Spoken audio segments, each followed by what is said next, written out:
Hello बच्चों, आज हमारा टॉपिक है संख्या रेखा। संख्या रेखा क्या होती है, पहले हमें ये पता होना चाहिए। संख्या रेखा एक सरल रेखा होती है जिस पर संख्याओं को दर्शाया जाता है। संख्या रेखा का एक नियम है, जीरो के दाईं तरफ सभी धनात्मक मतलब प्लस के और जीरो के बाईं तरफ सभी माइनस के। जब हम जीरो से दाईं तरफ जाते हैं तो संख्याएं बढ़ती जाती हैं और जब जीरो से बाईं तरफ आते हैं तो संख्याएं घटती जाती हैं। किसी भी संख्या को नंबर लाइन पर दर्शाना या संख्या रेखा को दर्शाना बहुत आसान। हमसे कहा गया कि संख्या रेखा पर 4 दर्शाइए, तो हम ये कह देंगे कि ये संख्या रेखा पर 4। अगर इसी तरह कह दिया जाए कि -2, तो हम ये कहेंगे -2। संख्याओं को संख्या रेखा के द्वारा जोड़ा भी जा सकता है, घटा भी किया जा सकता है, गुणा भी किया जा सकता है और भाग भी किया जा सकता है। आइए हम देखते हैं। जैसे हमें कोई 2 संख्याएं दे दी, हमें इनका जोड़ बताना है संख्या रेखा के द्वारा। ये हमें इनकी घटा बतानी है संख्या रेखा के द्वारा। तो देखिए, सबसे पहले हमारे पास क्या है, 2। हम यहां पहुंच गए। फिर क्या है, 3, मतलब हमें 3 कदम और चलना है। 1, 2 और ये 3। हम कहाँ पहुंच गए, 5 पर। तो 2 + 3 बराबर होगा 5। इसी तरह जब 4 में से हम 3 घटाएंगे, 4 में से हम 3 घटाएंगे, ये पहुंच गए हम 4 पे। हमें 3 घटाना है। हम घटाने के लिए एक तरीका अपनाते हैं, जो चीज घटानी है उसके लिए हम नीचे से आएंगे और जो चीज जोड़नी है उसके लिए हम ऊपर से जाएंगे। इसको समझना आसान है। जैसे 4 था हमारे पास, ये पहुंच गए 4 पे, हमें इसमें से 3 घटाना है। ये हो गया 1, ये हो गया 2, ये हो गया 3। तो हम कहाँ पहुंच गए, 1 पर। इसलिए 4 - 3 बराबर है 1। एक संख्या और लेते हैं, जैसे -2 और -1 बराबर, ये हमारे पास -2 है। जैसा कि हमने यहां किया, हम घटाएंगे तो नीचे से आएंगे। 1 कदम चला तो कहां पहुंच गए हम, -3 पर। एक और लेते हैं संख्या, 2 - 5। हमें सबसे पहले 2 पे पहुंचना है। इसमें से घटाना कितना है, -5, मतलब 5 कदम हमें नीचे से आना है।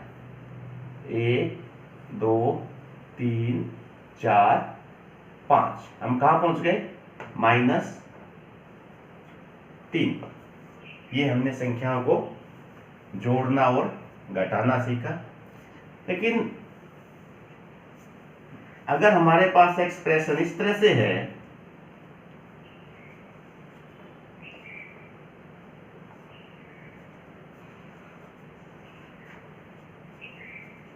तो बच्चे को थोड़ी सी दिक्कत महसूस होती है।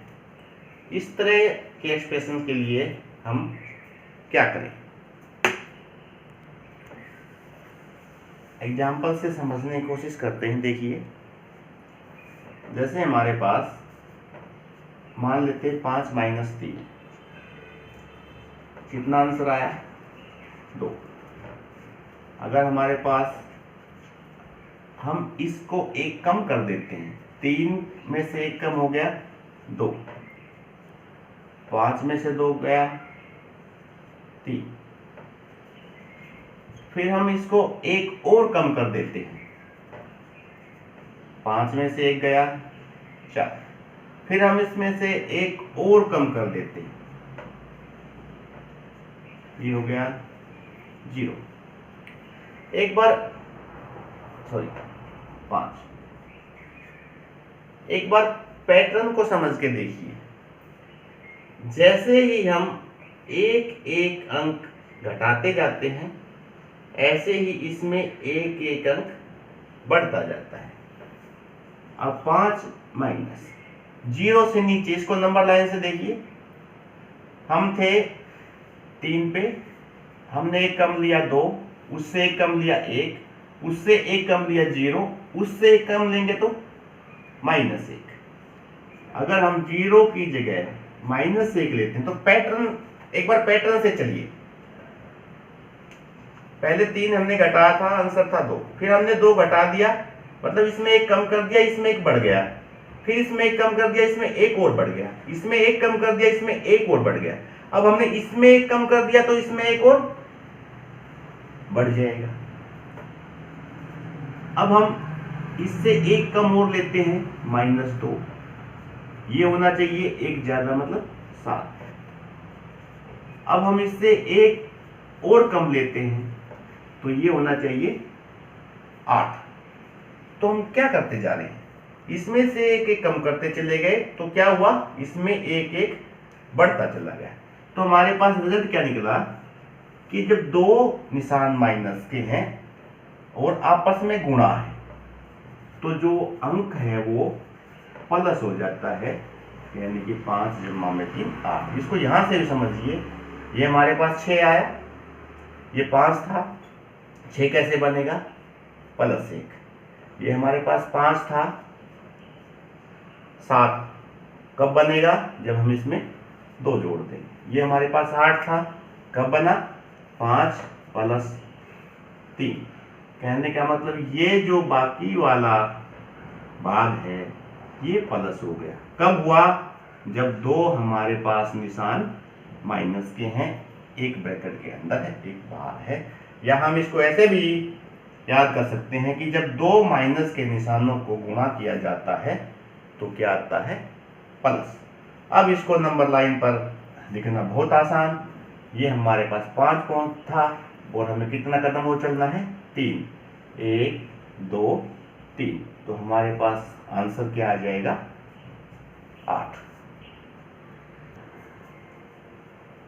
अब हम देखते हैं संख्या रेखा द्वारा गुणनफल कैसे ज्ञात किया जाता है। मान लिए कि हमारे पास 3 को हमें 2 से गुणा करना। देखिए पहले इस बात को समझिए, गुणा क्या है।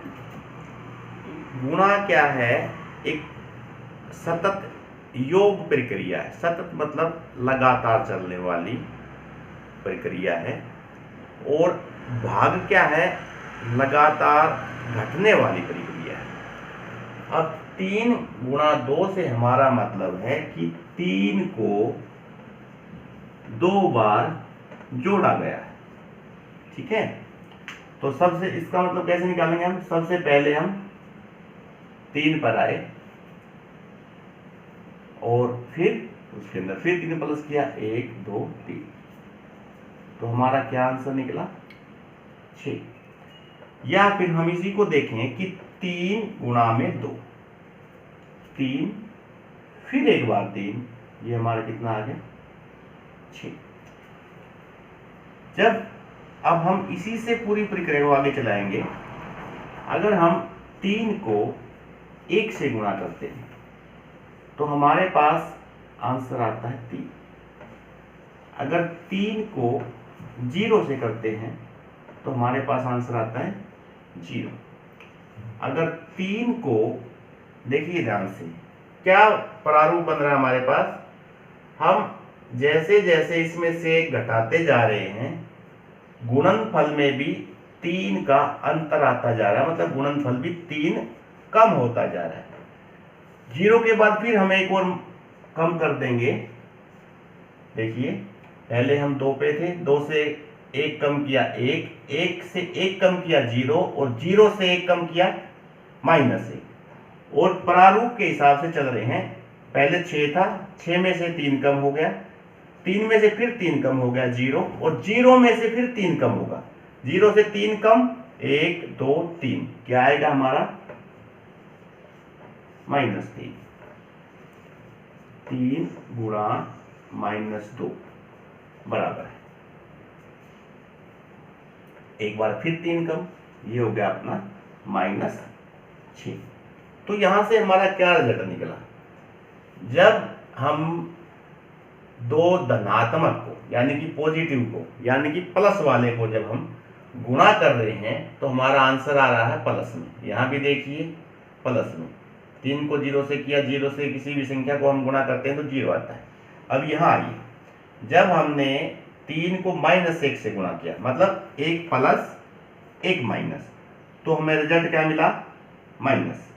इसी तरह 3 को जब हमने -2 से गुणा किया तो हमारे पास रिजल्ट क्या आ रहा है -6।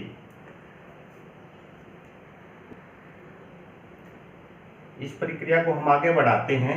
अब कि भाई इधर से ये हम सीख चुके हैं कि 1 प्लस और 1 माइनस को जब हम गुणा करते हैं तो हमारे पास रिजल्ट आता है माइनस में। अब हम इसको एक बार इसको कम करते हैं, 3 से 1 कम करने के बाद 2 हो जाएगा। ये -2 हम ऐसे कैसे रखेंगे, 2 दूनी 4 माइनस, फिर हम इसको 1 कम कर देते हैं, 1 गुणा -2, ये हो गया -2। अब फिर इसको 1 कम किया, 0 गुणा -2, ये हो गया 0। अब यहां से देखिए, यहां से चलता आ रहा, जैसे हम -6 पे थे, -6 से पहुंच गए -4 पे, -4 से पहुंच गए -2 पे, -2 से पहुंच गए 0 पे। कब पहुंचे, तब हम इसको 1 कम करता जा रहे हैं, 0 के बाद एक और कम हो जाएगा तो -1 गुणा -2। देखिए जरा, 6 से पहुंचे -4 पे, -4 से पहुंचे -2 पे, -2 से पहुंचे 0 से, और 0 से पहुंच गए 2। यहां पे नोट कीजिए, आपने क्या देखा, ये भी माइनस, ये भी माइनस, और हमारी गुणा क्या आई प्लस। तो हमने क्या सीखा, जब हम प्लस को प्लस से गुणा करते हैं तो हमारे पास जो आंसर आया वो आया प्लस। फिर हमने सीखा प्लस को माइनस से गुणा करते हैं, प्लस को गुणा करते हैं माइनस से, तो हमारा रिजल्ट क्या आया माइनस। फिर हमने क्या सीखा कि जब माइनस को माइनस से मल्टीप्लाई किया तो हमारे पास रिजल्ट क्या आया प्लस। माइनस गुणा माइनस बराबर है प्लस। ये हमारी प्रक्रिया है, इसको याद रखना बहुत जरूरी है।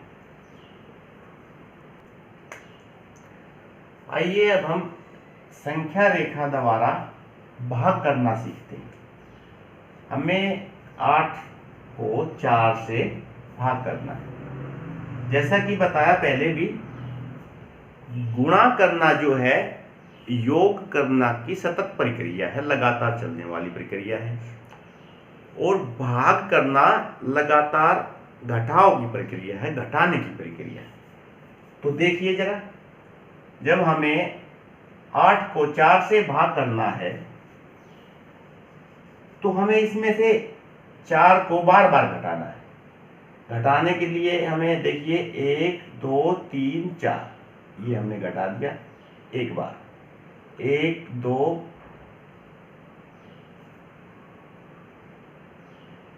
1 2 3 4, ये हमने एक बार फिर घटाया। तो हमने कुल 4 को कितनी बार घटाया, 2 बार। ये आ गया हमारा भागफल, और हम पहुंचे कहां 0 पर। तो शेष फल क्या होगा 0। ये क्या था भागफल। इसको एक और उदाहरण से समझते हैं। हमें 9 को भाग करना है 2 से, तो एक बार तो हम यहां पे 9 ले लेते हैं। 9 को 2 से भाग करने का मतलब 2 को बार बार घटाना है। हम 9 से चलना है, 1 2 ये हमने घटा दिया, फिर 1 2 ये हमने घटा दिया, फिर 1 2 ये हमने घटा दिया, फिर 1 2 ये हमने घटा दिया। हम इसके बाद नहीं जा सकते क्योंकि जो 1 है वो 2 से छोटा है। तो देखिए हमने कितनी बार घटाया, 1 2 3 और ये 4, हमने 4 बार घटाया। तो भागफल जो हमारा आया वो आया 4 और हम पहुंचे कहां पर, 1 पर, इसलिए शेष फल हमारा क्या आया, 1। तो इस तरह से हमने आज संख्या रेखा के बारे में महत्वपूर्ण जानकारी प्राप्त की। संख्या रेखा पर हमने संख्याओं को दर्शाना, योग करना, घटा करना, गुणा करना और भाग करना सीखा। इसके साथ साथ हमने सीखा कि जब हम गुणा करते हैं तो जब दो निशान एक जैसे हैं,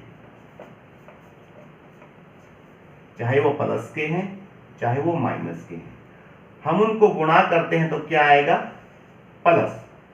और जब निशान अलग अलग हैं, एक घटा का है और एक जमा का है, और हम उनको गुणा करेंगे तो हमारे पास जो रिजल्ट आएगा वो आएगा माइनस में। धन्यवाद।